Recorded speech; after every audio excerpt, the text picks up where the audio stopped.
అందరికీ నమస్కారం అండి. ఈరోజు చెప్పబోయే మంచి మాట ఏంటి అంటే సంతోషంగా గడుపుకునేది భోగి పండగ అండి. ఎలా అంటే తెల్లవారుజామున ఎంత చలిగా ఉంటుంది కదండి. ఈ చలికి ఏం చేస్తారంటే పిల్లలు పెద్దోళ్ళు కూడానండి ఎక్కడ కర్రలు దొరికినా ఏదైనా కలప దొరికినా ఏమన్నా పాత ఇంట్లోనూ ఊడిపోయిన చెక్క పెట్టెలు అటువంటివి ఉన్నా పాడైపోయిన ఎయ్యి ఉన్నా సరే అంతా పోగు పెట్టి ఉంచుతారండి. ఉంచి తెల్లవారుజామున కరెక్ట్గా 2-3 అయ్యేటప్పటికి ఎక్కువ జామ అంటారు కదా, ఆ టైంలోనే మొదలు పెట్టేస్తారు. మాకైతే మంట వేయటం టౌన్ అయినా సరే సాంప్రదాయంగానే చేస్తారండి ఇక్కడ కూడా. అలాగే పెద్ద మంట వేసేస్తారు. అది ఎలాగా కరెంటు తీగులు అయ్యి చెట్లు అయ్యి లేని చోట చూసి 3 రోడ్ల సెంటరో లేకపోతే మంచి సెంటర్లో చూసేసి పెద్ద మంట వేసేస్తారు. ఈ మగపిల్లలందరూ కూడా చిన్నపిల్లలు పెద్దోళ్ళు మగవాళ్ళు అందరూ వెళ్ళిపోయి ఆ మంట దగ్గర కూర్చుని కబుర్లు చెప్పుకుంటా ఉండి ఇళ్లల్లో ఆడవాళ్ళు ఏం చేస్తారంటే ఇంతంత పెద్ద పెద్ద కాగులు ఉంటాయండి. రాగియ్యి ఇత్తడయ్యి లేదంటే సేవండియ్యి ఇంతంతవి ఉంటాయి. ఈ మసి పట్టేసి ఉంటాయి. ఎప్పటి నుంచో నీళ్లు కాసుకునే కాగులు అయ్యి ఆ కాగులన్నీ తీస్తారు ఆ భోగి రోజున. ఈ భోగి మంట ఉంటుంది కదండి, ఇది సగం కాలేటప్పటికి చుట్టూను చక్కగా కన్నాల్లో పడుతుంది. అప్పుడు ఏం చేస్తారంటే ఈ పట్టుకెళ్ళి ఆ చుట్టూ పెట్టుకుని నీళ్లు కాసుకుంటారు. ఈ నీళ్లు తెచ్చుకుని పిల్లలు పెద్దవాళ్ళు స్నానాలు చేస్తారు. కుంకుడికాయ పెట్టుకుంటారు, తప్పనిసరిగా కుంకుడికాయ పెట్టి తలరుద్దుతారు పిల్లలకి సాంప్రదాయం. ఆ తర్వాత చక్కగా అత్యవసర వేసుకుని పచ్చిపులుసు చేసి ఆ రోజు భోజనాలు చేస్తారు. అదొకటి ఏ గారిలో అటువంటివి వండుకుంటారు. తర్వాత అండి ఇంపార్టెంట్గా పిల్లలందరికీ కూడా రేగిపళ్ళు పోసుకుంటారు. చిన్న చిన్న పిల్లలకు కూడాను రేగిపళ్ళు పోసే పద్ధతి ఒకటి ఉంటుంది. సాయంత్రం 4 ఆ టైంకి పేరెంట్ వాళ్ళందరినీ పిలుచుకుని చక్కగా తాంబూలాలన్నీ రెడీ పెట్టుకుని మనం ఎంతమందికి అంటే మన ఇంట్లో పిల్లలకు పోతున్నాం అనుకోండి, కొంతమంది అయితే ఇప్పుడు మమ్మల్ని పిలిచారండి. మా ఫ్రెండ్ ఒక ఆవిడ పిలిచారు. ఆవిడ ఎలా అంటే వాళ్ళ మనవాళ్ళు అందరూ బెంగళూరు అటేపు నుంచి వాళ్ళ చెల్లెలు పిల్లలు అన్న పిల్లలు మనవాళ్ళు అందరూ వస్తున్నారంట.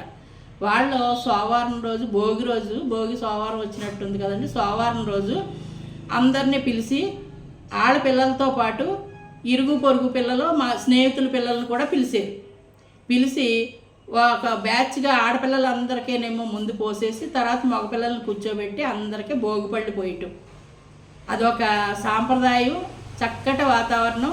ఆ పిల్లలకు కూడా మంచి ఆరోగ్యం అంటండి. ఆ రేగిపళ్ళు పోసినందువల్ల మంచి పద్ధతిలో మంచి నడవడిక అంతా కూడా. రేగిపండు అంటేనే విష్ణుమూర్తితో సమానం అంటారు. అందుగురించని రేగిపండు తప్పనిసరిగా రేగిపళ్ళు పోయటం అంటారు. రేగిపళ్ళు పోస్తారు, అక్షింతలు వేస్తారు. ఈ పెద్దలు అందరూ దీవించి వాళ్ళని అక్షింతలు వేస్తారు. ఆ రేగిపళ్ళుతో పాటు అక్షింతలు కలిపి వేస్తారు. ఆ రోజు ఆ అత్యవసర అన్నం, భోగిపళ్ళు, అలాగే మంటలో మంట తప్పనిసరిగా భోగి మంట వేస్తారు. ఇది ఆనవాయితీ భోగి రోజున చేసుకునే పద్ధతి.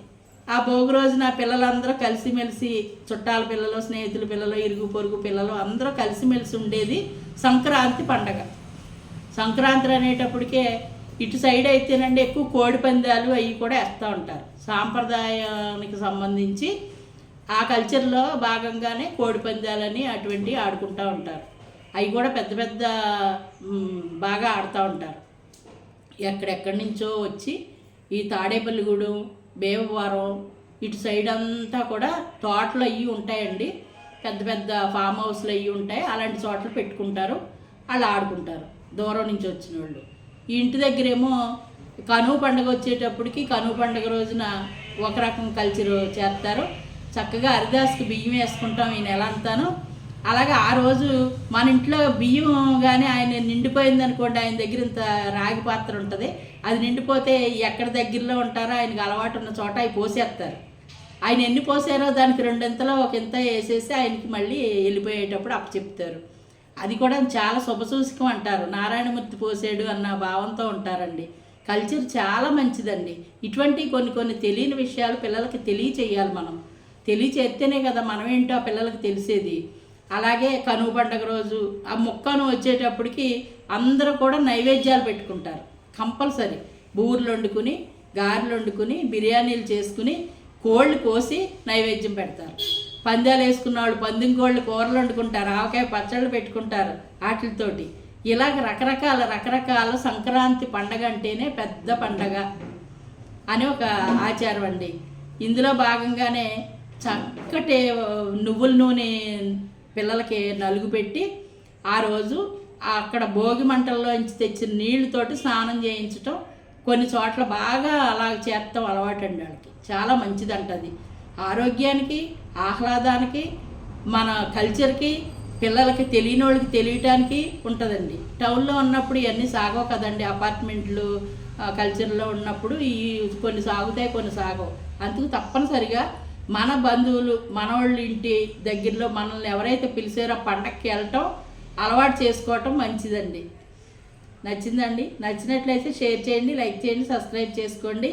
అలాగే లైక్ చేయండి, కామెంట్స్ పెట్టండి మీ అభిప్రాయాలు. నాలో ఏమన్నా ఇంకా మార్చుకోవాలా, బాగానే ఉందా బాగోలేదా ఏంటనేది కామెంట్ రూపంలో తెలియచేయండి.